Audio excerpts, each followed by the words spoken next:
One of these photos was taken on my Google Pixel 10 Pro XL, and the other one was taken on my $2,000 Nikon Z5 II setup. Let me know in the comments which one you prefer before the reveal.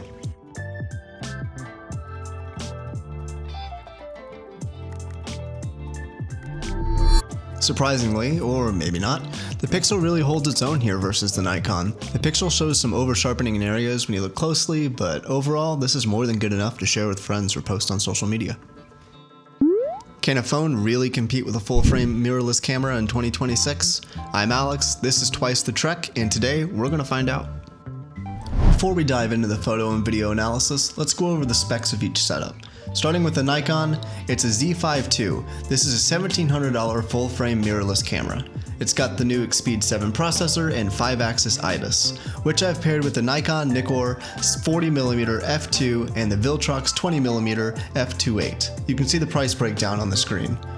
On the phone side, I have the Pixel 10 Pro XL. It features 3 physical focal lengths, with the wide and telephoto lenses both having optical image stabilization. That last point is very important and leads us into our first test, stabilization.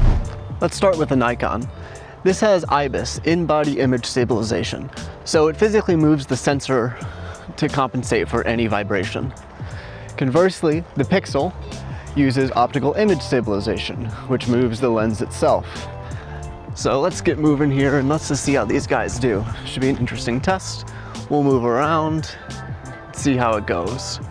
Now, one note, I am using Sport VR mode on the Nikon, otherwise it hates panning and moving around. Also, side note, that guy getting his mail probably thinks I'm an idiot right now running around with cameras, but here we are.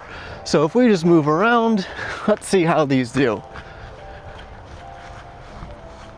One thing to note, you can pair lenses with IBIS on the Nikon, but my lens does not have image stabilization built in. It just has the IBIS from the body. Smartphones have come a long way when it comes to night photography. I remember when Night Sight was announced on the Pixel 3 XL, and I thought it was absolutely incredible.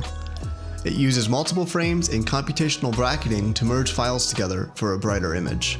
The Nikon does offer exposure bracketing, but for this comparison, I decided just to use a RAW file. All these photos were shot handheld with no tripod. Now you might be thinking that this is unfair for the Nikon, but physics always wins, as you can see from these images on the screen. Even with the Pixel's AI stacking, the Z5 II destroys it here. The Nikon has a full-frame sensor that is physically many times larger than the sensor on the phone. That massive surface area, combined with a backside illuminated sensor, just gets way more light. Look at the shadows on the Pixel. They look a bit smudgy here.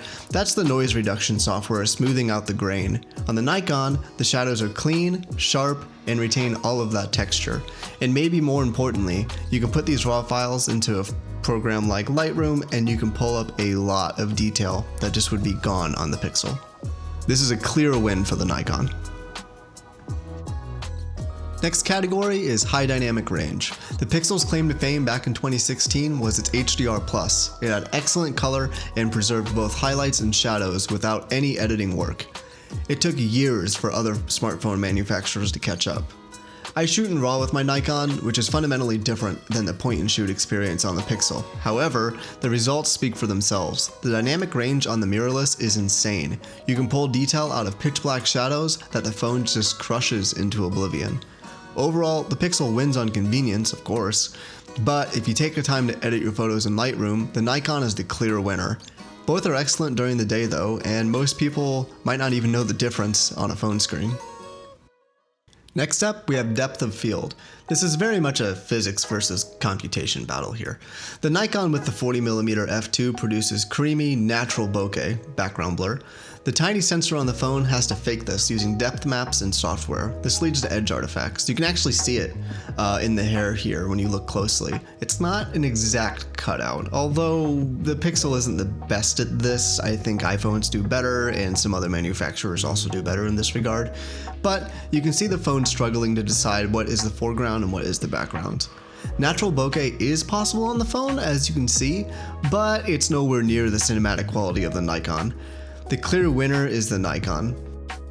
Next up is ease of use, and I mean there's no contest, right? The Pixel is incredibly easy to use. Double tap the power button and boom, you're in the camera. You don't have to mess around with Lightroom, no camera settings, unless you want to of course, and no lugging around a heavy bag of glass and metal. You always have your phone with you. Easy win for the Pixel. Ultimately, the best camera is the one you have with you. Smartphones take amazing photos nowadays, as we saw in our comparison, and the Pixel 10 Pro XL is no exception to that. Double pressing the power button gets you right into the action, unlike a mirrorless camera that requires a lot more work.